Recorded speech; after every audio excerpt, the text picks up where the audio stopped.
అందరికీ శుభోదయం. నా పేరు బి తనుశ్రీ. నేను 8వ తరగతి చదువుతున్నాను.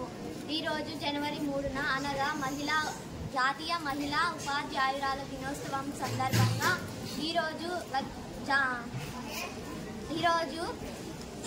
భారతదేశంలో బ్రిటిష్ సామ్రాజ్యం పునాదులు ఇంకా పూర్తిగా పడని రోజులకు స్వాతంత్ర్య ఉద్యమం ప్రక్రియ ప్రారంభం కాని సమయమని స్వదేశీ రాజులు నవాబులు తాము పాలించే ప్రాంతాలని బ్రిటిష్ నుండి ఏ విధంగా కాపాడుకోవాలని ఆందోళన చెందుతున్న కాలమది. అటువంటి సమయంలో ప్రజా సంక్షేమం గురించి పట్టించుకునే నాథుడే లేడు.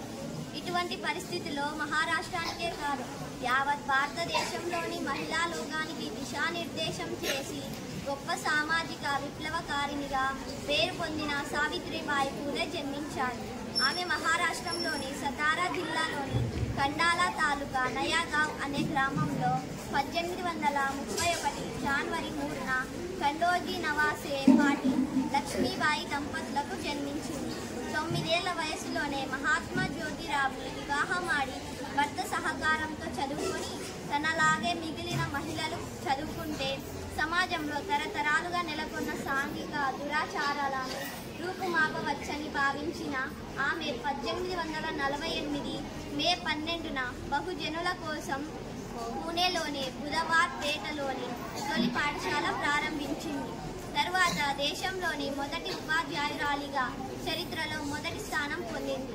4 ఏళ్లలో అనేక అవరోధాలు ఎదుర్కొని 20 పాఠశాలలు ప్రారంభించి ఉచిత విద్యను అందించింది. సావిత్రిబాయి పూలే జీవితం ప్రస్థానంలో ఆమె భర్తతో పాటు మరే 2 మహిళల గురించి ప్రస్తావించాల్సిందే.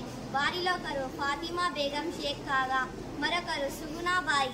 208 మౌంటైన్ పీక్ పబ్లిషర్ వారు ఏ ఫర్గాటెన్ లిబరేటర్ పేరుతో సావిత్రి జీవిత చరిత్రని ఆంగ్లంలో ప్రచురించారు. ఈ పుస్తకంలో పలు ఆసక్తికరమైన విషయాలున్నాయి. జ్యోతిరావు తన కులం కారణంగా బడికి దూరం కావాల్సి వచ్చింది. 1852లో సావిత్రిబాయి పూలే మహిళా హక్కుల కోసం మహిళా సేవా మండల్ను ప్రారంభించారు. భ్రూణ హత్యలు నియంత్రించడానికి మరో గృహాన్ని ప్రారంభించారు. యశ్వంత్ అనే బాలుణ్ణి దత్తత తీసుకొని విద్యాబుద్ధులు నేర్పింది. బాల్య వివాహాలకు వ్యతిరేకంగా పోరాడారు. వితంతు పునర్వివాహాలకు పునాదులు వేశారు. 1897లో మహారాష్ట్రలో ప్లేగు వ్యాధి రావడంతో తన కుమారుడితో కలిసి చికిత్సకు నడుం బిగించారు. ప్లేగు వ్యాధి ఆమెకు కూడా సోకడంతో 1897 మార్చి 10న మరణించారు.